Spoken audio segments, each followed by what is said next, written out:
আজ সকাল থেকে আমি বাংলাদেশের আমলাতন্ত্র নিয়ে একটু চিন্তা ভাবনা করছিলাম যে আজকে রাতে আমি যে কন্টেন্টটা করি সেখানে আমলাতন্ত্র নিয়ে কিছু কথা বলবো, কিন্তু শেষ মুহূর্তে আমি সিদ্ধান্তটা পরিবর্তন করেছি। আমলাতন্ত্র নিয়ে কাল বলবো, কালকে সকালে আমি যে কন্টেন্টটা করব দুপুর 12টায় পাবেন কালকে, তখন করব।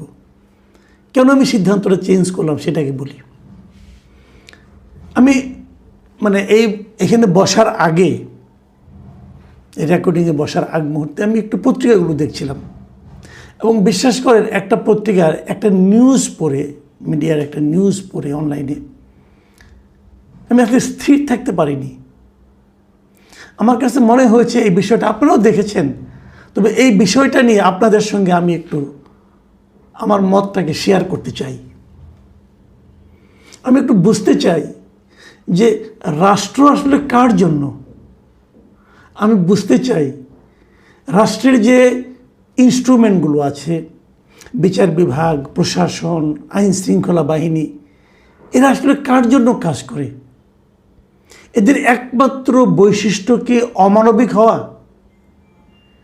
এটা একটা আমি বুঝতে পারছি না। কথাটা কেন বললাম দেখেন, আজকে একজন নারীকে জেলে পাঠানো হয়েছে এবং তার কি অপরাধ, তার কি বিচার হবে না হবে সেগুলো হতেই পারে। তার সঙ্গে সবচেয়ে যেটা বড় পয়েন্ট সেটা হলো গিয়ে তার 1.5 মাস আগে আপনার এখন তার একটা বাচ্চা সন্তান হয়েছে, তার একটা কন্যা সন্তান যার বয়স মাত্র 1.5 মাস। এই 1.5 মাসের বাচ্চাকে নিয়ে তাকে কারাগারে যেতে হলো। সিজার হয়েছে তার।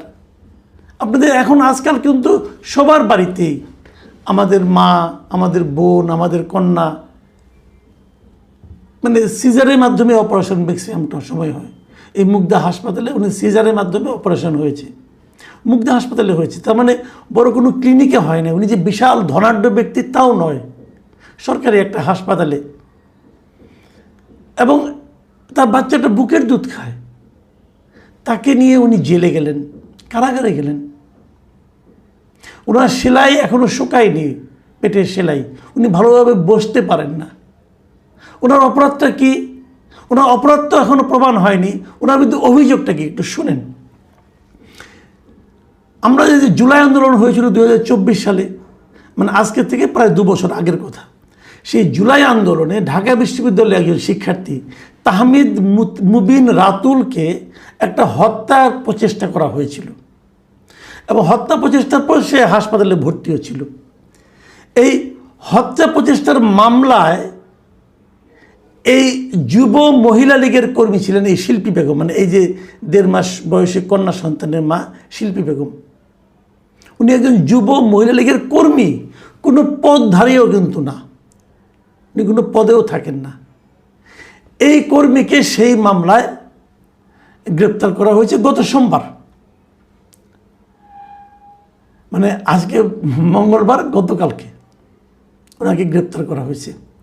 দেখেন 2024 সালের জুলাই মাসের ঘটনা, এবং ওখানে ওনার বিরুদ্ধে অভিযোগটা কি? এই রাতুলকে যে গুলিবদ্ধ করা হয়েছে, তাকে ঢাকা মেডিকেলে ভর্তি করা হয়েছে, সেখানে নাকি ছাত্রলীগের অনেক কর্মীরা তাকে আক্রমণ করছে, এগুলো একটা ঘটনা। তার কয়েকদিন পরে জুলাই মাসের 16 তারিখের ঘটনা, ওটা যেখানে নাকি রাতুল আহত হয়েছিল, গুলিবিদ্ধ হয়েছিল। তার 1 সপ্তাহ পরে 23শে জুলাই রাতুলের যে বাড়ি আছে তেজগাঁওয়ের বাড়ি, সেখানে যে প্রায় 100 শতাধিক ছাত্রলীগের নেতাকর্মীরা যে রাতুলদের বাড়ি নাকি আসবাবপত্র ভাঙচুর করছে, ইলেকট্রনিক জিনিস ভাঙচুর করছে, কিছু জিনিসপত্র নিয়ে চুরি করে নিয়ে গেছে, এতে নাকি তাদের 5 লাখ টাকার ক্ষতি হয়েছে, এরকম কিছুটা হয়েছে। এবং ওখানে রাতুলের বাবাকেও নাকি প্রহার করা হয়েছে। ঘটনা খারাপ, কোনো সন্দেহ নাই, কারা করছে পুলিশ তাদের ধরবে।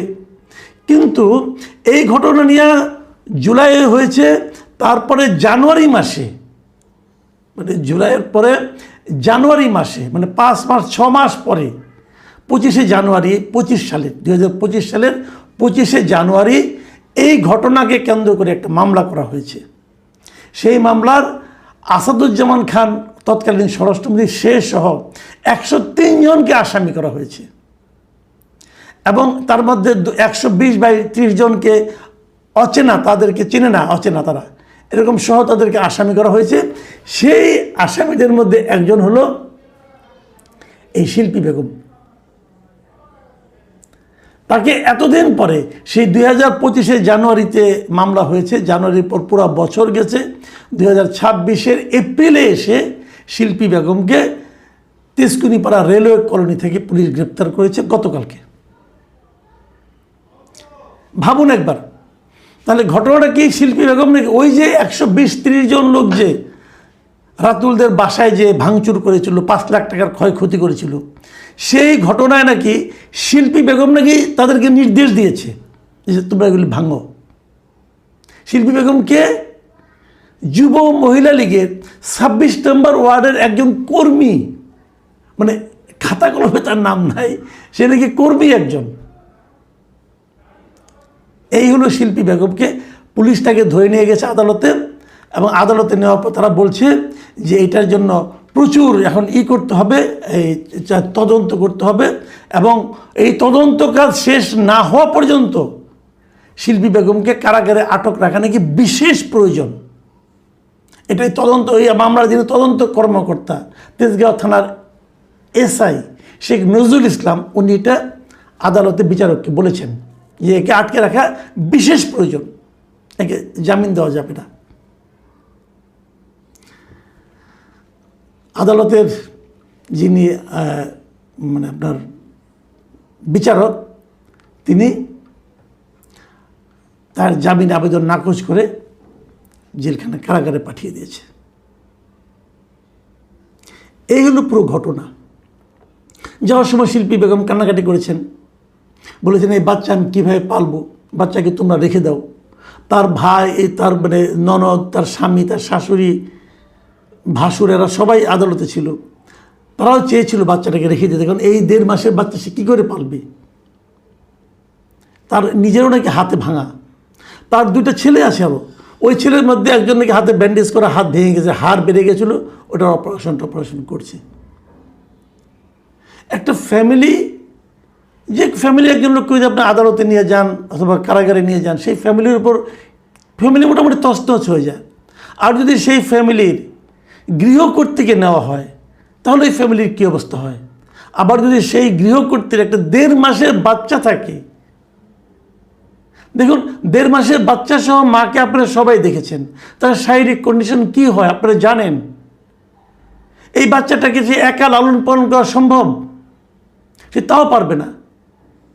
ওর আত্মীয় স্বজন নাকি বলেছিল এবং উনি নিজেও বলেছেন এই বাচ্চাকে আমি রাখতে পারবো না, বাচ্চা তো মারা যাবে আমার কাছে, তাকে তো আমি পালতে পারবো না। ওরা আত্মীয় স্বজনরা নাকি বলেছিল যে বাচ্চাটাকে আমাদের কাছে দেন, পুলিশ নাকি তাও নিতে দেয়নি। আমি একটা জিনিস বুঝি না, আমি যে ঘটনা বললাম আপনারা পত্রপত্রিকা পড়ে দেখেন, ছবিও দেখতে পারেন, আপনারা ছবিটা দেখেন, আমি ছবিটা দেখাচ্ছি, পত্রিকায় যে ছবিটা আসছে, আদালতের সিঁড়ি দিয়ে কাঁদতে কাঁদতে শিল্পী বেগম নামতেছে, তাকে ধরে আছে একজন 2জন পুলিশ করে দেখা যাচ্ছে, একজন পুলিশ নারী পুলিশ আছে। আমার মনে হয়েছে যে নারী পুলিশের যিনি আছেন উনি নিজেও বুঝতে পেরেছেন যে কি হতে যাচ্ছে এবং উনি তার মুখটা পর্যন্ত ঢেকে রেখেছেন। এই নারী পুলিশ লজ্জায় নাকি দুঃখে বেদনায় আমি জানি না, মানে আমি আমার মানে এই দৃশ্যটা দেখে আমি আমি পাই রাখতে পাইনি। আমি জানি আমাদের বিচার ব্যবস্থা অনেক ভালো, আমাদের বিচার ব্যবস্থার সুনাম পুরো এশিয়ায় কেবল না সারা দুনিয়াতে ছড়িয়ে পড়েছে এবং আমাদের বিচার ব্যবস্থা বিশেষ করে নিম্ন আদালতের যে বিচার ব্যবস্থা, এদের সুনাম তো সারা দুনিয়াকে, আমার মনে হয় সৌরজগৎ ছাড়িয়ে গেছে এখন। যারা এত নিরপেক্ষ বিচার করতে পারে, এত নৈর্ব্যক্তিক বিচার করতে পারে, এত রোবটের মতো বিচার করতে পারে, যেখানে কোনো পক্ষপাত দুষ্টতা নাই, একদম যা আইনে আছে তাই তারা করে, এত ভালো বিচারক আমরা। এদের কাছ থেকে আসলে মানবিকতা আশা করাও তো অন্যায়। মানবিকতা, তারা তো মানবিক নয়, তারা তো আইনের খাতা দেখে, কাগজ দেখে। কিন্তু যতটুকু আমি কয়েকজন আইনজীবীর সঙ্গে আলাপ করেছি ভাই, যে এইটা যে মামলা, এই মামলায় জামিন পাওয়াটা তো একজন নাগরিকের জন্য নাগরিকের অধিকার, একদম অধিকারের পর্যায়ে পড়ে। আর তাছাড়া জামিনের ক্ষেত্রে সবসময় কিন্তু এই যে অপ্রাপ্ত বয়স্ক ধরেন অথবা নারী ধরেন, বৃদ্ধ ধরেন, এরা তো একটা বিশেষ সুবিধা পায়। আইনে তাই বলে ভাই।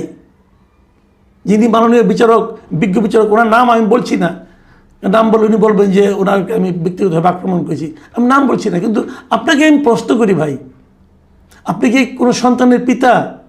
আপনার সন্তানের বয়স যখন 1.5 মাস ছিল, আপনার স্ত্রীর শারীরিক অবস্থান তখন কেমন ছিল? 5 লাখ টাকা ক্ষতি হয়েছে, আসাদুজ্জামান কামাল নামে আদেশ করলো। আসাদুজ্জামান কামাল যে মামলা 1 নম্বর আসামি, সেই মামলায় শিল্পী বেগম গিয়ে অর্ডার করে, তো কামাল সাহেবই অর্ডার করবেন ভাই। মানুষ তো লজিক দিয়ে চলে, তাই না? এই যে মামলার বিবরণটা আপনারা পড়েন, আজকে পত্রিকা আপনারা সবাই পাবে, এটা পড়ে দেখেন, আপনাদের কাছে কেমন লাগে ভাবেন। আমি জানি না সরকার কতটুকু শুনতে পায়, সরকার কতটুকু উপলব্ধি করতে পারে, সরকারের ফিলিংস কি, এটা আমি বলতে পারবো না। কিন্তু এই দৃশ্য দেখে, এখন একটা গণতান্ত্রিক সরকার আছে, এই সরকার আমরা যদি এভাবে বিচার বিভাগ চলে, বিচার বিভাগ স্বাধীন হওয়ার কথা বলা হচ্ছে, আমিও চাই বিচার বিভাগ স্বাধীন হোক, কিন্তু এই মামলাটা যে একটা রাজনৈতিক মামলা, এটা তো বোঝাই যাচ্ছে।